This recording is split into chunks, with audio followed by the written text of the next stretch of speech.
අයිබෝවන් දැන් ඔයගොල්ලන් මම ටියුට් එකේ නැති ප්‍රශ්න තුනක් මේ මෑත කාලේ ආව ඒව දැම්මා. ඒ වගේම අර 2016 පැරණි නිර්දේශය යටතේ ආපර කේතලය විදුලි කේතලයක් එවුවා. හරි හම්බුණාද ඒක? සෙයක් හම්බුණාද ඒ තුනම එවුවම?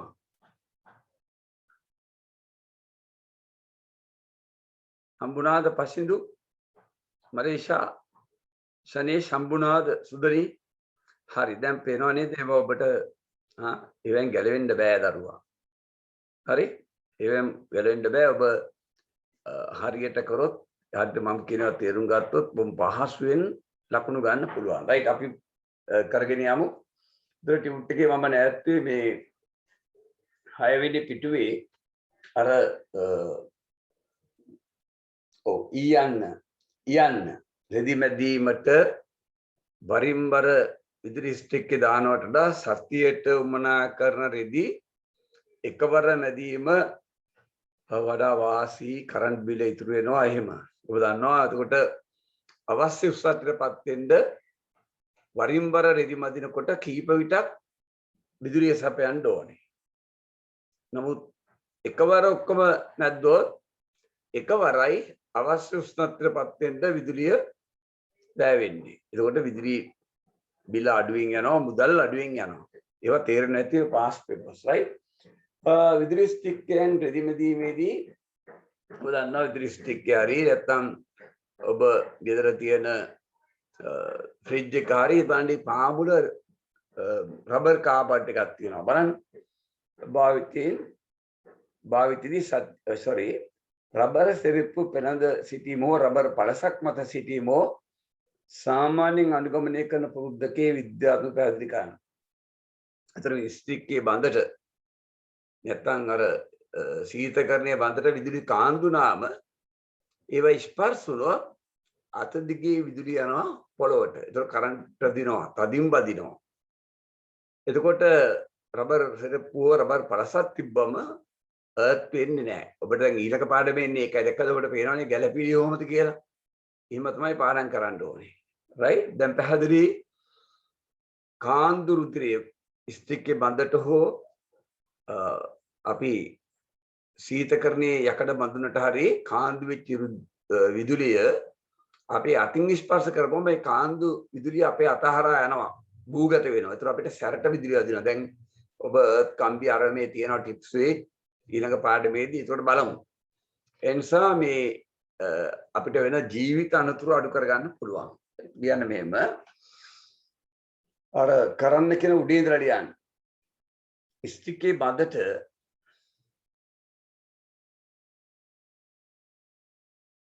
විදුලි කාන්දු වී ඇතනම් ස්ටික් එකේ බඳට විදුලි කාන්දු වී ඇතනම්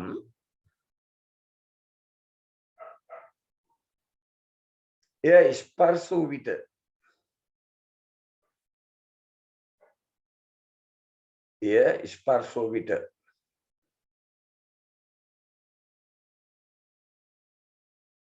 ශරීරය හරහා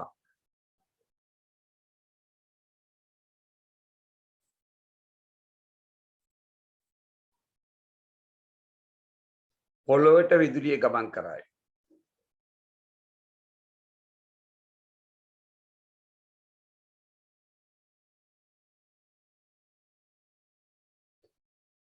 පොළොවට රුධිරය ගමන් කරයි. රබර් සෙරිප්පු රබර් පළසක් ඇති විට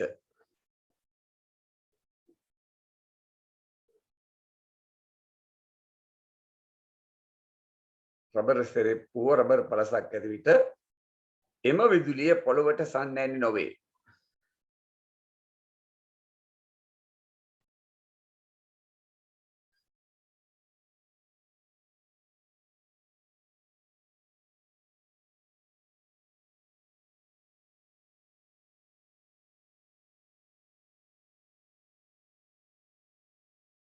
right. ඒ නිසා විදුලි සැර නොවදී. ඒ නිසා විදුලි සැර නොවදී. right. ඒකයි උත්තර දෙබඩ පැහැදිලි ඒවා දැන් ඊළඟට බලන්න ඔයකේ අංක දෙක දැන් ඔයගොල්ලෝ එන්න ඕනේ මේ ළමයි ගිය දැන් ඊයේ ඉන්නේ තාම එන එමින් ඉන්නවා ඉතින් ගද්ද වැඩ ගොඩක් වැඩි එමින් ඉන්නවා ඊට පස්සේ ඇවිල්ලා පෑ දෙකට ඉස්සෙල්ලා යනවා ඒක ඔය හැමදාම මට කියන්න බෑ කියලා වැඩකුත් නෑ මේ ඉන්න හැමදාම ඉන්න මේ හොඳට කරන අය මම දකිනවා මෙතන නම් බැටෙනවා ඒ හැමදාම ඉන්නවා අනිත් අය ඉතින් එහෙම මෙන් තමයි එන්නේ ඉතින් එහෙම මේ රයිට් කරන්න දෙයක් නෑ ඔබට පේනවා මං ඉන්නෑට මේ ඔක්කොම ගන්නවා විභාගයට කියලා බලන්න පහත දැක්කන්නේ විදුලි ස්ත්‍රියක් සිරස් පැඩක දල සටහනකි රයිට් ඔබට පේනවා ඒකේ ඉහළ ද්‍රවාංකයක් තිබෙන්න පැවතීම ඉහළ ද්‍රවාංකයක් ඝන ද්‍රව්‍ය උෂ්ණත්වයේ ඉහළ වෙන එක ස්ටික් එකේ හැඩරිය සාදා ඇති ද්‍රව්‍ය තිබිය යුතු ගුණයක දැන් ඔබට එවුවා අර විදුලි කේතලයේ ඒතර විදුලි කේතලයේ ඔබ දන්නවා බලන්න ඒකේ හැන්ඩල් එක අල්ලුව අපි කියන්නේ ඒක අර ABD නම් කරන්න කියලා තියෙනවා ඒකේ විදුලි කේතලය නැත්තම් අපි වතුර රත් කරන්න ගෑස් ලිපෙන් හරි වතුර රත් කරන්න පාවිච්චි කරන ඒ ලෝහ බඳුනේ ඒ කේතලය අනිවාර්යෙන් ලී හරි ප්ලාස්ටික් හරි තියෙන්න ඕනේ. බලන්න ඒක පොදුවේ එනම් ගමු. ද්‍රවාංකයේ පැවතීම ස්ත්‍රිකේ හැඩය සාදා ඇති ද්‍රව්‍ය තිබිතු ගුණයකි. ඒ තිබිතු තවත් ගුණයක් සඳහන් කරන්නා. ඒතර ද්‍රවාංකයයි ඝන ද්‍රව්‍ය උෂ්ණත්වය ගොඩාක් වැඩි. ඒතර ඒ වගේම තාප පරිවාරක වෙන්න ඕනේ. තාප පරිවර්තන රත් වෙලා දිය වෙන්නේ ගොඩාක් වෙලා යනවා. ද්‍රමාංක ගොඩාක් වැඩිනේ. ඒකේ ද්‍රමාංක ඉහළ යාම. එකක් ඒක. තාප පරිවාරක වෙන්න ඕනේ. තාප පරිවාරක විද්‍යුත් කුසන්නායක වෙන්න ඕනේ. නැත්නම් කාන්දුරු දිරි අතර බදිනවනේ. තාප පරිවාරක විද්‍යුත් කුසන්නායක ඒ ගුණ දෙකම ලියන්න පුළුවන් අපිට. ලියන්න තාප පරිවාරක වීම විද්‍යුත් කුසන්නායක වීම.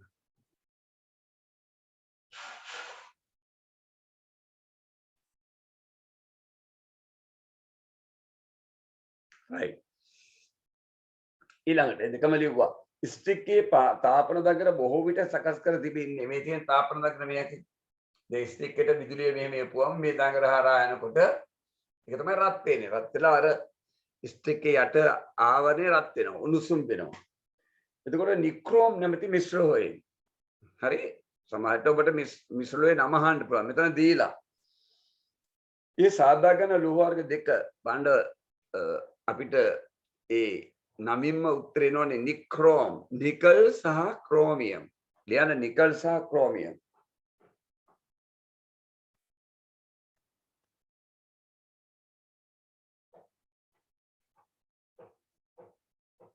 right එතකොට ඔබට ඊළඟට අහනවා විදුලි ස්ටික්කයක් සඳහා සුදුසු තාපන දඟරය මේකයි මේ තමයි තාපන දඟරේ හරි ඔය සිරස් කඩක පෙන්ලා තියෙන්නේ හරි සුදුසු තාපන දග්ගය සාදා ගැනීම පිණිස යොදාගත හැකි ලෝහයක තිබිය යුතු වැදගත් ගුණයක් සඳහන් කරනවා. මේකේ ප්‍රතිරෝධය වැඩි වෙන්න ඕනේ.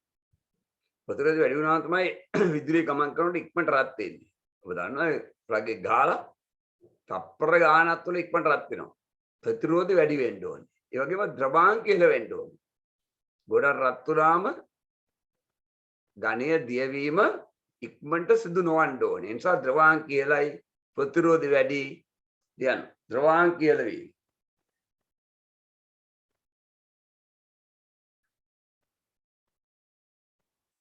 ප්‍රතිරෝධය වැඩි වීම. නැත්නම් ඉහළ ප්‍රතිරෝධය. රයිට් ඔය දෙක ඉතා වැදගත්. අනික ඉතින් ඔබ දන්නවා විද්‍යුත් සන්නායක වීම මේක ලියන්න.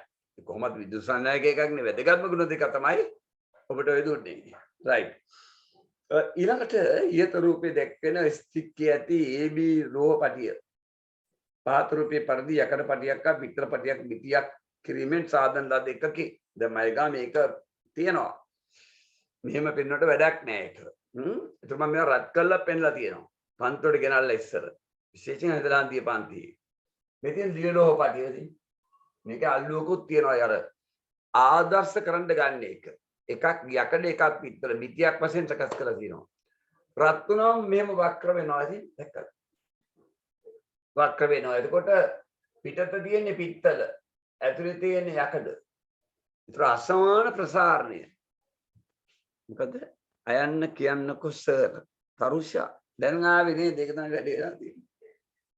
ඇයි මේ පරක්කු වෙන්නේ මන් දන්නේ නැහැ. තරුෂා මොකද පරක්කු වෙන්නේ? ළමයට කිරි හදලා දුන්නද? කෑම එව්වද? බලන්න ඔයගොල්ලෝ කරන දේ මම පටන් ගන්න පැය කාලා. විනාඩි 10ක්. මම 12 5 12 4 වෙනකන් තමයි පටන් ගන්නෙ. නෑ සර් එනම් හිටියා. එහෙනම් මොකද ප්‍රශ්නේ උනේ? මේ වගේ උපකරණේ ක්‍රියා විදිහට උනාද? මට මගහැරුණා. අයන්න දෝනේ. අයන්න කියන්නේ විද්‍යුත් කුසන්නායකනේ. ඉහළ ද්‍රවාංකයක් පවතින්න ඕනේ. අයන්න කියන්නේ විදුලි ස්ත්‍රික්කේ සිරස්කල දටහනකේ ඉහළ ද්‍රවාංකයක් පැවතීම ස්ත්‍රික්කේ හැඳලේ අල්ලුව. අල්ලන එක ස්ත්‍රික්කේ කේතලේ අල්ලුව තාප පරිවාරක වෙන්න ඕනේ. විද්‍යුත් කුසන්නායක වෙන්න ඕනේ. උත්තර ඒවා.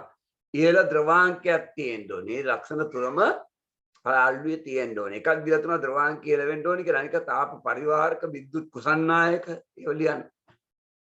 විද්‍යුත් කුසන්නායක තාප පරිවාරක. right. ආයන්නේ ඒ අර තාපන දඟරය. මේ ඇඳලා තියෙන තාපන දඟරේ නික්‍රෝම් තියෙන්නේ. එකේ තියෙන ලෝහ දෙක තමයි නිකල් සහ ක්‍රෝමියම්.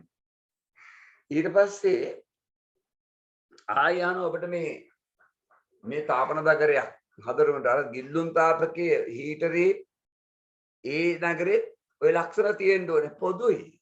ඒ හීටරේ දැන් මම එව්වේ ප්‍රශ්නේ තියෙන්නේ පසුල තියෙන්නේ. මේ ටියුට් එකේ තියෙන්නේ. ඒකත් හොඳ ප්‍රතිරෝධයක් තියෙන්න ඕනේ. බාධකේ වැඩි වෙන්න ඕනේ. ඒ නිසා විදුලිය ගමන් කරනකොට ඉක්මනට රත් වෙනවා. ද්‍රවාංක ඉහළ වෙන්න ඕනේ. ඒක තමයි වැදගත්ම. ඒ කියන්නේ ගොඩක් රත් වුණා පහසුවෙන් දිය වෙන්නේ නැහැ. ද්‍රවාංක ඉහළයිනේ. ඒ දෙක තමයි උතන තියෙන්නේ. ඉහළ ද්‍රවාංකය විද්‍යුත් ප්‍රතිරෝධ වෙන එක. අනික ඊළඟට මම කිව්වා මේ දිවිලෝහ පටියක් තියෙනවා මේ උස්සන්ත පාලනය සඳහා මෙදි.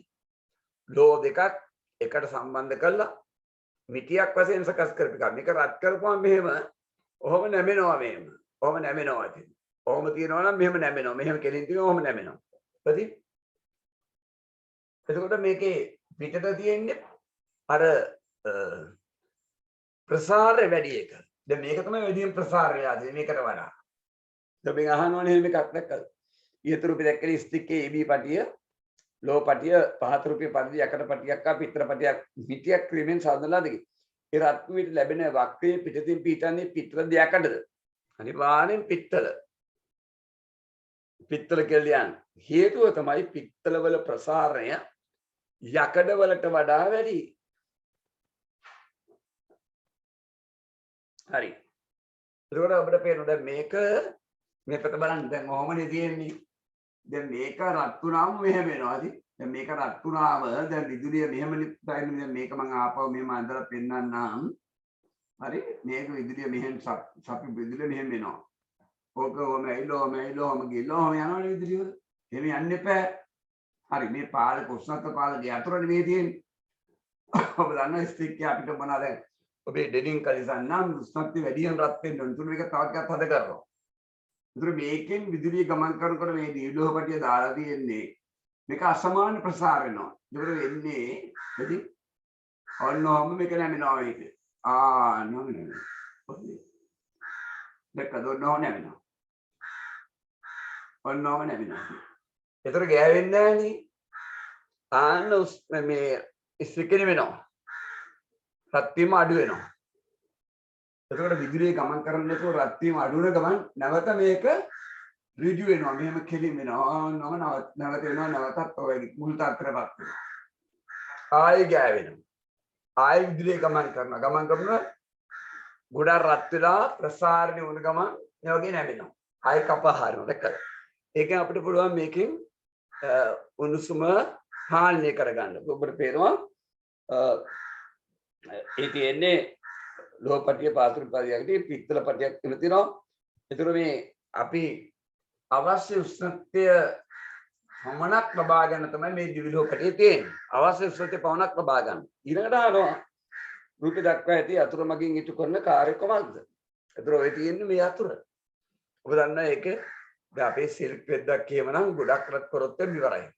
රෙද්දම ඇලෙයි අර ස්ටික් එකේ පතුලේ.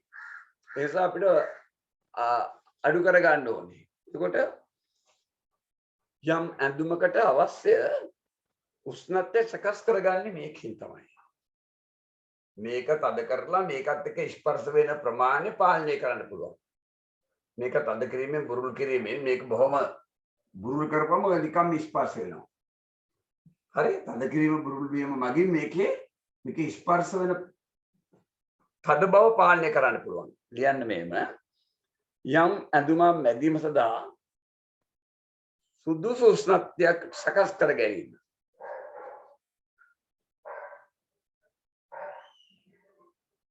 සුදුසු උෂ්ණත්වයක් සකස් කර ගැනීම.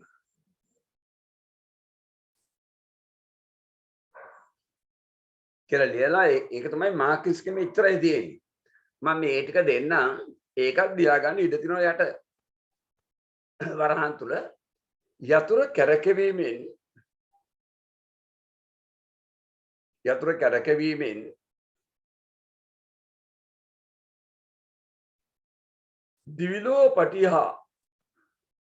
දිවිලෝ පටිහා ස්පර්ශ දැඩි බව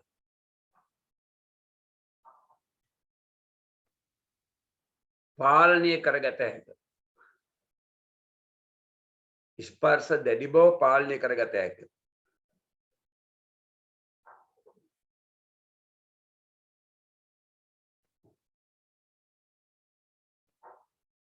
right. දැන් හරි. ඊළඟට ඔබට කියනවා එහා පැත්තේ දියුලෝ පටිය මගින් ස්ටික්කේ උෂ්ණත්වය පාලනය කරන ආකාරය පැහැදිලි කරන්න. දැක්කද මේ පටියෙන් උෂ්ණත්වය පාලනය වෙන අන්දම පැහැදිලි කරන්න ඕනේ. ඒතර මේකේ උෂ්ණත්වය වැඩි වෙනකොට දියුලෝ පටිය වක්‍ර වෙනවනේ. අසමාන ප්‍රසාරණයේ තියෙන වක්‍ර වෙනවා. ඒතර C මේ C කොටස හරි ඔය තියෙන්නේ ABC මේ කෙලවර A මේ කෙලවර B මේ C ස්පර්ශ වැලකෙනවාද? උෂ්ණත්වය වැඩි වෙනකොට දියුලෝ පටිය වක්‍ර වීම නිසා සීයා ස්පර්ශින් වැලකෙනවා. හරි? ඒතර පරිපතේ බින්දනවා. ඉතින් පරිපතිය සම්බන්ධ නැහැ. එතකොට මේක සීසෙල් වෙනවා. ආයි මුල් තැන්ට එනවා. උෂ්ණත්වය අඩු වෙනකොට දියුලෝ පටිය නැවත ස්පර්ශ කරනවා. පරිපතේ නැවත සකස් වෙනවා. ඕම ලියනකොට ලකුණු දෙකක් තියෙනවා. ලියන්න. රූලෙන් පිටින් ඉඳලා ලියන්න. උෂ්ණත්වය වැඩි වෙන විට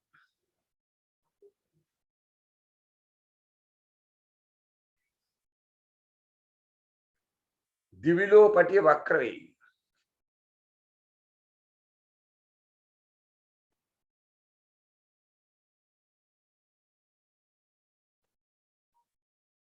එවිට එය C වලින් ඈත් වෙයි. පරිපතේ බිඳෙයි.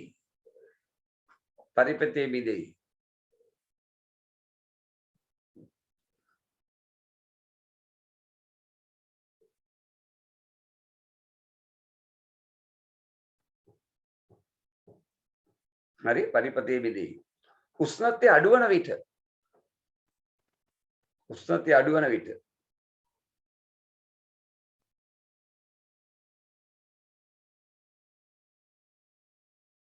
දිවිලෝ පටිය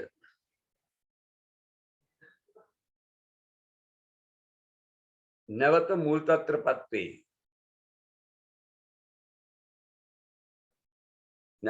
තත්ත්වයටපත් වේ.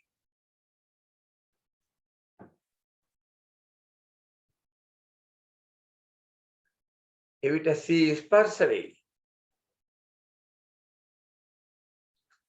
අර ප්‍රස්තාර අදින්න පොඩ්ඩක් ඉඳ තියාගන්න. C ස්පර්ශ වෙයි. පරිපත්‍ය සම්බන්ධ වේ. right. ඊට පස්සේ තියෙන ඔබට අන්තිම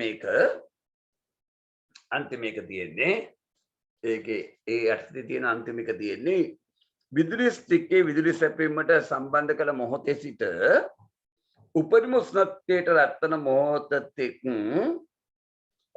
මොහොතෙක් කාලය සමග ස්තික්කී උෂ්ණත්වයේ විචලන දැක්වෙන ප්‍රස්ථාරයේ දල සටහනක් අඳින්න. හොඳයි. ඔබට පුළුවන්ද මේ උඹට ඇඳලා ප්‍රස්ථාරය දාන්න? පුළුවන්ද දාන්න? ලංකා සචිනී මේ තියෙන දෙකද ප්‍රශ්න බලන්න ඔබට හිතන්න වෙනවා නේද කාලය සහ උෂ්ණත්වය. ඔබට කියනවා ස්තික්කී විදුලි සෙබ්බින සම්බන්ධ කරන මොහොතේ සිට බෑ ඒවා මොකද කිව්වේ? මොකද දැන් මේ ආයේ මට කියන්න දාන්න.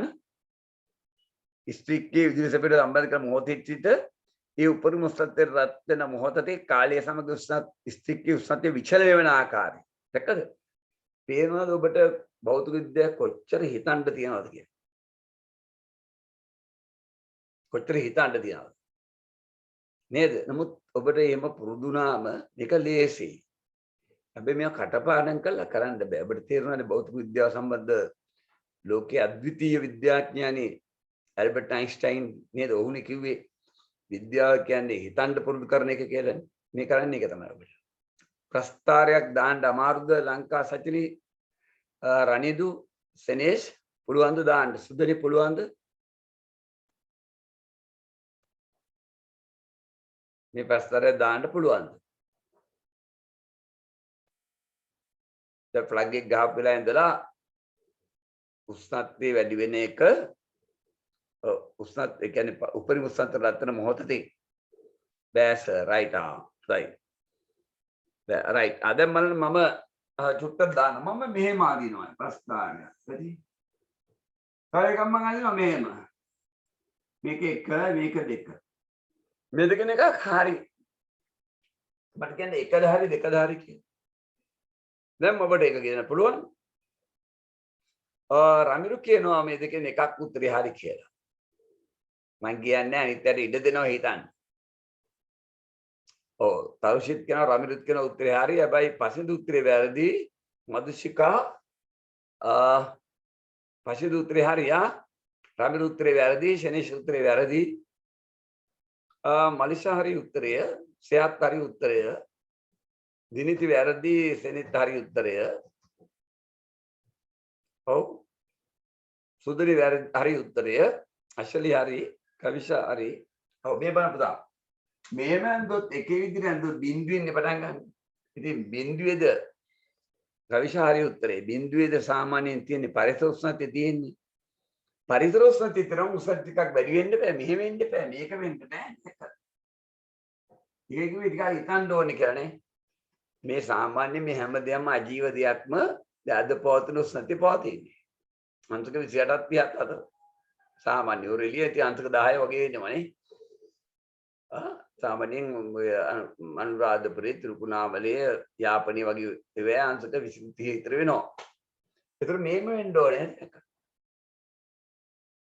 ඒ ඉඳලා තමයි කාලයත් එක්ක උෂ්ණත්වය වැඩි වෙන්නේ. මෙහෙම ඇඳම හරි. ඊට පස්සේ අපිට මෙහෙම වුණා ඇඳත් ලකුණු හම්බෙනවා. මේ කියන්නේ මේක නියත ප්‍රමාණය. ඔන්නෝම ඇඳ ලකුණු හම්බෙනවා. ඒ නිසා නිවැරදි එක මේ එමත් අපිට මෙහෙම අඳින්න පුළුවන් ටිකක් මේ වක්‍රව මේම ටිකක් කොහොම ඇඳත් හරි. හැබැයි මෙහෙම පටන් ගන්න මෙතනින් පටන් ගත්තා නම් බැලුවා. දැන් හරියනේ ඔබට තේරුණා ඇඳ ගන්න මේවා. හරි කොහොම හරි මෙතනින් නැත්තොත් හරි. රයිට්. ඊළඟට බලන්න දෙවෙනි ප්‍රශ්නය.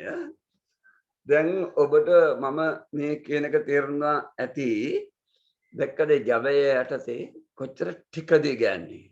බලන්නකෝ ජවයයි තාපයයි ඒ ඔක්කොමත් එක එකතු කරලා එන ගැටලු බලන්නනේ. කොච්චරද ගැටලුනේ. ඉතින් ඇයි ඔබ මේ අපරාධي මේ අතාරින්නේ? මම දැක්කනේ ගොඩක් ඒ පන්ති වල මේව නැහැ. යන්තම් ගානක් දෙකකින් මේව ඉවරලා තියෙනවා. ඒ නිසා මම ඔබට ඇත්ත කිව්වේ ළමයි අන්තිම භාගය ලඟ වුණාම අර වැඩ කරන්න ඕනේ ළමයි වැඩ ගන්න ආස ළමයි කියනවා සමය ගණන් කියලා දෙන්න කියලා අඬ ගන්නවා.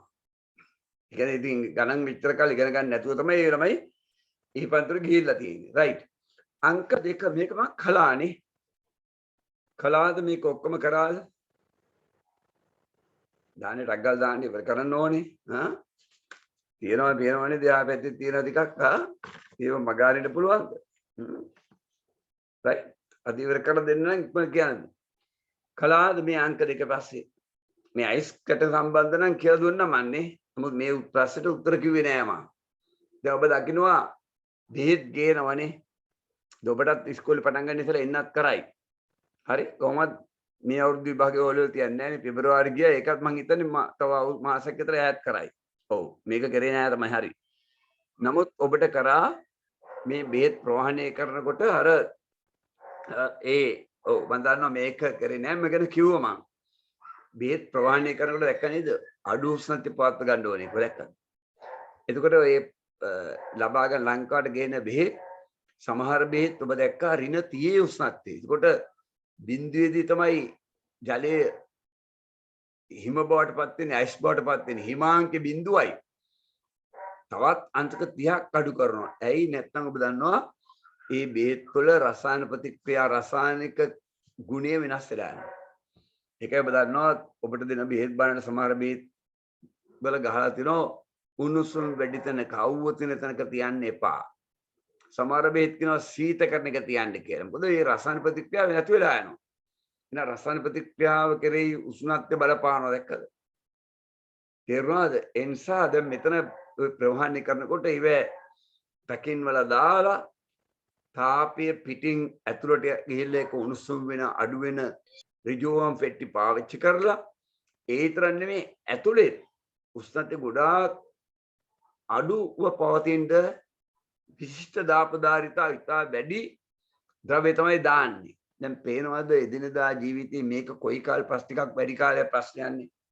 මේක ටිකක් පරණ එකක් නේ. දැන් ඔබට අස්මනා පිට ඒව දකින්නවන්නේ දැක්කද එදිනදා ජීවිතේ කොහොමද කියලා ප්‍රශ්න අහන්නේ.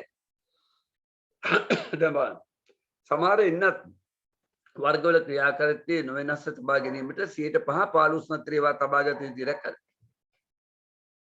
පැහැදිලි. දැන් ඉනම් වෙනවා අපිට පිටරටින් ගේන අපිට වේ ගහන එන්නත් ඍණ 30 තියන්නේ. නේ දැන් මෙතන මේකේ 5 ගැන කියනවා දැක්කද? නොවෙනස් තබාගෙන අංශක 5ට 15 උෂ්ණත්වය. ඒතකොට සිරිසංශක 5. අරක ඍණ 30. එතකොට කඩදාසි ලේබල් ඇලුව වීදුරු ඉන්නත් කුප්පි ප්‍රවාහණය කිරීමේ රූපේ දැක්කෙන පරිදි අයිස් කැබලි දෙමු රිජිෆෝම් පෙට්ටිය තුල අසුන් ලැබේ. දැන් ඔබට පුළුවන් මේකේ උත්තරේ. රිජිෆෝම් පෙට්ටිය තුල ඇති විටදී අයිස් කැබලි වැඩි වේලා දියුණුවේ පැවැත්මට හේතුව. අප දන්නවා අයිස් දිය වෙන්න නම් ඒ ද්‍රවාංකතෙක් තාපය ලැබෙන්න ඕනේ. රිජිෆෝම් තාප කුසන්නායකයි. තේරුණාද? තාප කුසන්නායකයි. එතන තාප පරිවාරක කියලා කියන්න පුළුවන්. විද්‍යුත් පරිවාරක තාප පරිවාරක. ඒ නිසා අයිස් වලට ද්‍රවාංකතෙක් රැත්වීමට වැඩි කාලයක් ගත වෙනවා. හරි. ඒකයි අයිස් දියුණුව පවත් ගන්න පුළුවන් වෙන්නේ. ලියන්න රූලින් පිටේ ඉඳලා අයිස් දියවීමට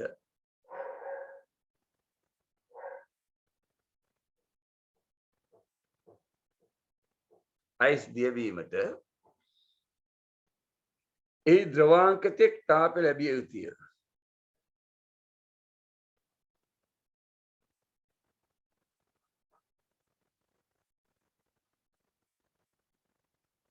ඒ ද්‍රවාංකතෙක් තාපය ලැබිය යුතුය.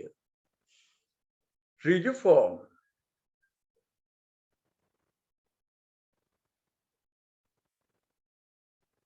තාප කුසන්නායක නිසා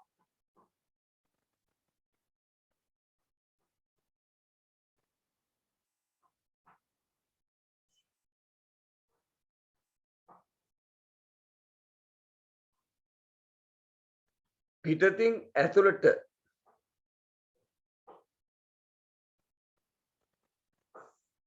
තාපය ලැබීමට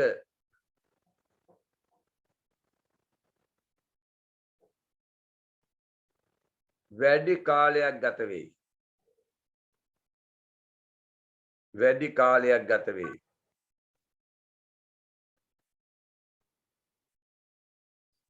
මේ නිසා අයිස් එම තත්ත්වයේම වැඩි කාලයක් තබා ගත හැක.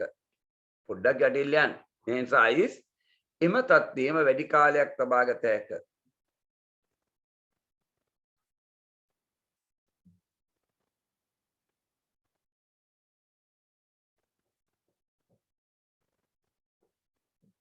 හරි. මේ මානක ප්‍රායෝගික දේවල් ඊළඟ පස්සේ බලන්න දරුවා. මෙසේ දැන් ඇත්තටම අයිස් නෙමෙයි දාන්නේ නේද? අයිස් වලට වඩා වැඩියෙන් තාපේ රඳරේවා. අපි බලමු මේ ප්‍රශ්නෙත් ඒකේ තියෙනවා. මෙසේ දිග වේලාවක් ප්‍රවාහනය කිරීමේදී අයිස් අර්ධ වශයෙන් දිය වේ. ඔව්. එවිට ඇති විය හැකි ප්‍රායෝගික ගැටලුවක් සඳහන් කරලා අර්ධ වශයෙන් දිය වුණාම දැන් ද්‍රව වතුර තියෙනවනේ. අයිසුත් තියෙනවා දිය වෙච්ච අයිසුත් තියෙනවා. අයිස් වතුරක් තියෙනවා. එතකොට අර බෝතල් එහා මෙහා යනවනේ හෙල ප්‍රවාහනය කරනකොට හෙල්ලෙනවනේ. ඒතර බෝතල් එහා මෙහා යනවනේ එකට ගැටෙනවනේ. ඒතර බිඳෙනවනේ. එක්කද ප්‍රශ්න? ඉතින් මේ හොඳට ඔබ කරොත් ඔබට උසස් පෙළ මෙතන ඉන්න වැඩි දිනෙක විද්‍යා විෂයන් කළොත් ඔබට පහසුයි. ලියන්න මෙහෙම. ප්‍රවාහනය අර කරන්න කියන තැන ඉඳලා ලියන්න. ප්‍රවාහනයේදී ද්‍රව ජලය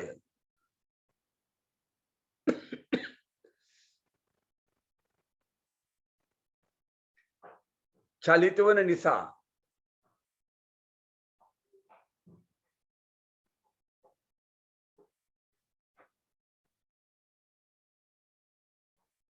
එම බෝතල් එහා මෙහා වී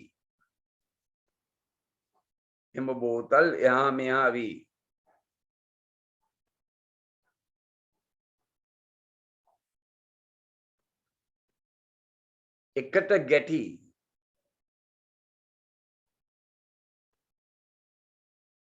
බිඳී යා හැක.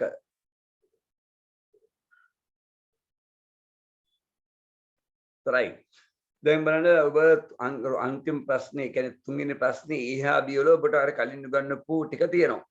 දැන් මේ ප්‍රශ්න වෙනත් විදියකින් ගුවන් යානවලින් මේම කොරෝනා ඉන්නත් ප්‍රවාහනය කරනවා එතෙන්දි මෙහෙමයි කියලා ආයි වෙන ස්වරූපයෙන් මේව මහනවා. මතක තියාගන්න. ඔබේ O level සීමාව යහන්නේ හැබැයි දැන් වෙන සීමාව වෙන ක්‍රමයකින් මේව මහනවා. දැන් කොරෝනාවට බේත් ගේන්න ඕනේ පිටරට මෙහෙම ගේනවා ඒක කියලා එම හරි.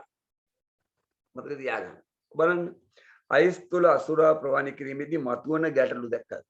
අවම කිරීම සඳහා මොකද ඒක හිමාංකේ බිඳුවයිනේ. බිඳුවට සෙල්සියස් බිඳුවට අඩු හිමාංකයක් දැක්කද? එතකොට ගොඩාක් ඊට වඩා අඩු උෂ්ණත්වය. හරි? ඇති විශේෂ ජෙලි වර්ගයක් භාවිත කරේ. රයිට්? ඒකට ඔබට වෙනවා එම ජෙලි පොලිතීන් පැකට් වල පුරවා සීතකරණයකදී බිඳුවට පමණ සිසිල් කොට අයිස් වෙනුවට රිජිෆෝම් පෙට්ටි තුල දමනු ලැබේ. ඒකද? එම ජෙලි පොලිතීන් පැකට් වල පුරවා සීතකරණයකදී බිඳුවට පමණ සිසිල් කොට. හරි? එතකොට තව තාපය පිට වෙමින් ඒවා උෂ්ණත්වය අඩු කර ගන්නවා. තව බිඳුවේදී තියෙන්නේ. ඒතර තාපෙ පිට වී තව උෂ්ණත්වය අඩු කර ගන්නවා. අඩු කරපුවාම තමයි ඝන වෙන්නේ. බලන්න. අයිස් වෙනුවට රිජිෆෝම් පෙට්ටි තුලට දමනු ලැබේ. අයිස් වලට වඩා වැඩි වේලාවක් පෙට්ටි තුල සිසිල හදා ගන්න. සිසිල නෙමෙයි සිසිල රඳවා ගැනීමට ඒ කොටස අයිස් වලට වඩා වැඩි වේලාවක් පෙට්ටි තුල සිසිල රඳවා ගැනීමට නම් එම ජෙලි වර්ගයේ කුමන භෞතික ගුණයේ ඉහළ අගයක් පැවතිය යුතුද කියලා දුන්නනේ ඔබට. දැක්කද? මොකද්ද මොන භෞතික ගුණයද වැඩි වෙන්න ඕන?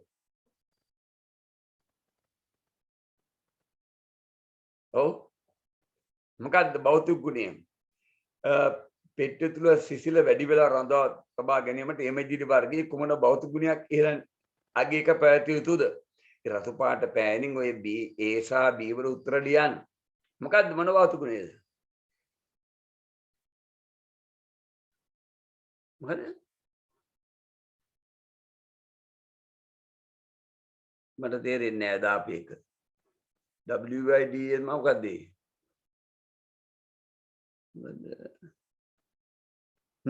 නෑ දැන් ඔබට කිව්ව එක අමතක කරලා දැකලා ඉන්නේ. මේක කලින් ඉගන්නුවා මේ ප්‍රවාහනය ගැන මම ගොඩක් පැහැදිලි කරලා විශ්වතාපධාරිතාව ගැන කියලා. දැන් මතක නෑනේ පුතා. දැක්කද? ඒක සාමාන්‍ය දෙයක්. ඉතින් එහෙම මතක නැති වෙන එක ඒක තමයි මේ ප්‍රශ්න කරන්නේ. දැන් බලන්න ඔබට නැක නේද? දැන් බලන්නේ දැන් ඔබට හරියට ඒක දැන් මේ භෞතික විද්‍යා ක්‍රමයක් ඒක.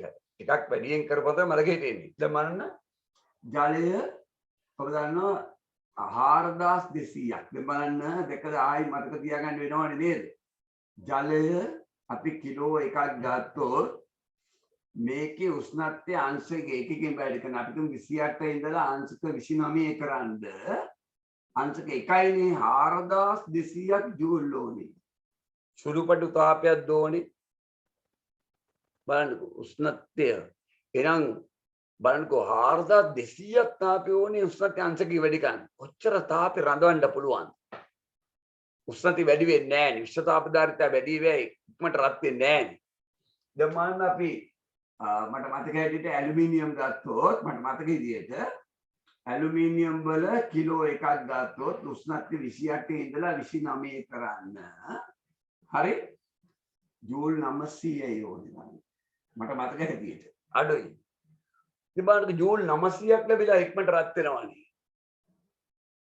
ඒක ලැබෙන තාපේ රඳන තාපේ අඩුයිනේ. උෂ්ණත්වය අංශක එකකින් වැඩි කරන්න ජූල් 900ක ලැබුණම ටක් ගාලා රත් වෙනවා. ඒතර ජූල් 900ක් මේකට දුන්නොත් බලන්නකෝ 900ක් මේකට දුන්නොත් අංශක එකකින් රත් වෙනවද? නෑනේ, වැඩි වෙන්නේ නෑනේ. බලන්න සාමාන්‍යයෙන් 900 වගේ 5 ගුණයක් අවසාන වශයෙන් 5.0.5.45 දැක්ක. 900 වගේ 5 ගුණයක් ආසන්න වශයෙන් තාපයක් ඕනේ අංශක එකකින් වැඩි කරන්න. එහෙනම් ජලයේ කොච්චර තාපයක් රඳනවද?